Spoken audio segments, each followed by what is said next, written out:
ආයිබෝවන් දුවේ පුතේ. තව බොහොම ටික කාලයයි සාමාන්‍ය පෙළ විභාගෙට තියෙන්නේ.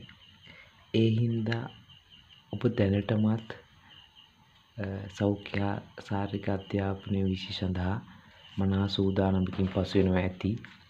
ඒත් ඊට මනා පිටුහලක් ලෙස 11 ශ්‍රේණිය 10 ශ්‍රේණිය 9 ශ්‍රේණිය ආදී ශ්‍රේණිය වලට අදාළ සෞඛ්‍ය ශාරීරික අධ්‍යාපනය ඔබට ඉතා පහසුවෙන් අධ්‍යයනය කර ගැනීමේ අභිලාෂය ඇතුව මේ වීඩියෝ මාලාව ගෙනීම තමයි මාගේ අරමුණ. ඉතින් දුවේ පුතේ මුලින්ම බලාපොරොත්තු වෙනවා 11 ශ්‍රේණියට අදාළ සෞඛ්‍ය ශාරීරික අධ්‍යාපන විෂය යටතේ ඇති පාඩම් මාලාව ගෙනහැර දක්වීමට. එහි පාඩම් 17ක් තිබෙනවා. එක් පාඩමෙන් පාඩමට ඉතා සරලව ඔබට තේරුම් ගැනීමට හැකිවන පරිදි මෙම වීඩියෝ මාලාව සකසා ඇති අතර එය එක දිගටම නරඹන හැටියට ඉල්ලා සිටිනවා. ඉතින් දුවේ පුතේ අපි වැඩි කල් වේලා ගන්නේ නැතුව මේ ඊළඟ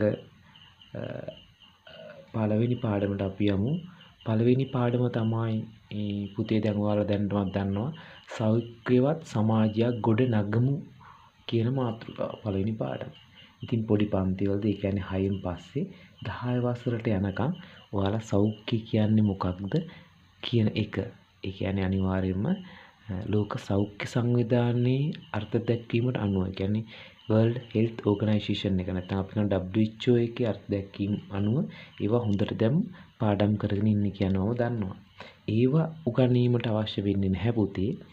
මෙහිදී අපි විශේෂයෙන්ම කියන්න ඕනේ ලංකාවේ තිබෙන සෑම පාසලක්කම සෞඛ්‍ය වැඩසටහන් රාශියක් ක්‍රියාත්මක වෙනවා. ඒක ඔයාලා දන්නවා. ඒ අනුව මෙන්න මේ ක්‍රියාත්මක වන වැඩසටහන් වල මූලික තේමාව තමයි පුතේ නිරෝගී ක්‍රියාශීලී දරු පරපුරක් කියන තේමාව. පැහැදිලිද? එතකොට මෙන්න මේ නිරෝගී ක්‍රියාශීලී දරු පරපුරක් බිහි කරන්න තියෙන එකම තෝතැන්න තමයි පාසල කියන්නේ. ඉතින් ඒ හින්දා පාසල තුලින් මේ සෞඛ්‍ය අධ්‍යාපනය කොහොමද නගා සිටුවන්නේ කියන එක තමයි මේ පාඩම පුරාවට ගලාගෙන යන්නේ.